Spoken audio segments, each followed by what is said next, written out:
Selamat datang di my channel YouTube Secret Channel bersama saya Devi Gautam.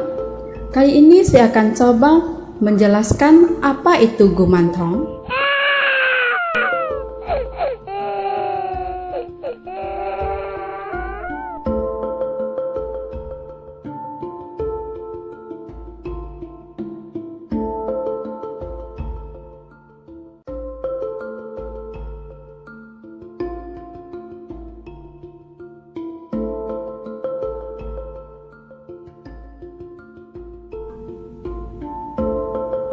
Banyak orang salah menilai, berpandangan salah untuk ketiga sosok gaib ini.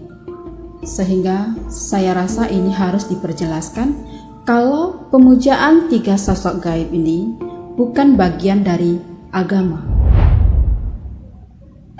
Oke, kita mulai dari apa itu Gumantong. Gumantong adalah sebuah urban legend yang berasal dari negara Gajah Putih, berawal dari sekitar 15 Masehi pada masa kejayaan kerajaan Ayutthaya.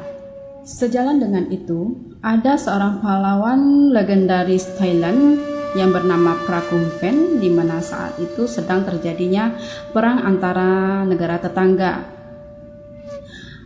Perang itu selain menggunakan kekuatan fisik, juga menggunakan kekuatan gaib, malah lebih dominan kekuatan gaibnya. Prakumpen sebagai seorang jenderal perang pada saat itu menginginkan sebuah kekuatan yang dapat membantunya untuk mencapai tujuan dalam peperangan, di mana diceritakan Prakumpen ini membunuh istrinya yang diam-diam ingin meracuninya. Pada saat itu istrinya sedang hamil. Setelah istrinya dibunuh dan janin yang ada di perut istrinya itu diambil dari jasad istrinya tersebut, diambil lalu janin tersebut dibakar atau dikremasi dengan kekuatan magic menggunakan mantra-mantra khusus. Diracik sedemikian rupa, setelah melalui berbagai macam proses, lalu digabung menjadi satu patung.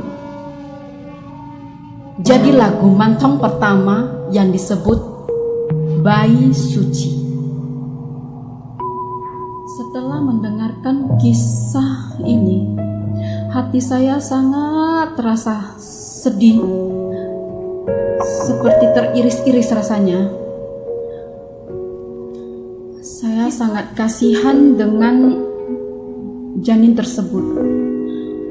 Setelah nyawanya direnggut secara paksa oleh ayahnya sendiri, lalu jasadnya dipergunakan untuk mewujudkan keinginan ayahnya, di mana diceritakan arwah janin tersebut selalu melindungi dan membantu ayahnya dalam peperangan, setiap peperangan.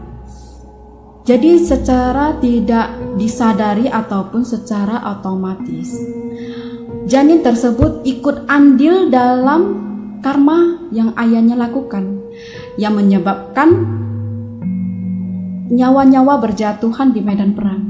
Dia ikut menanggung karma. Sebagai orang tua, atau dari sudut pandang manusiawi, menurut saya ini terlalu kejam. Ini terlalu kejam.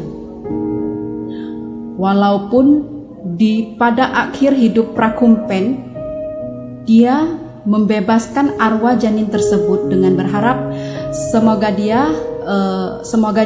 arwah janin tersebut dapat bereinkarnasi. Itu pun karena sudah di akhir hidupnya.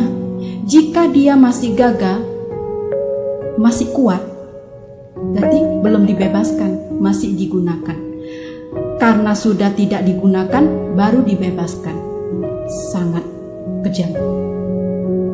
Banyak orang-orang yang memuja Gumantong beralasan kasihan, ingin membantu agar Gumantong arwah janin dapat cepat bereinkarnasi. Kata-kata ini menurut saya adalah hanya sebuah pembelaan diri atas perbuatannya itu. Tahukah kamu,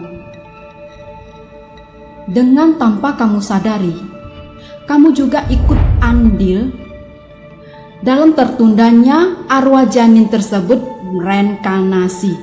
Dengan kata lain, kamu adalah salah satu penghalang arwah janin reinkarnasi, dan itu ada karmanya. Kamu bukan membantu, kamu malah jadi penyebabnya dia terperangkap dalam patung tersebut.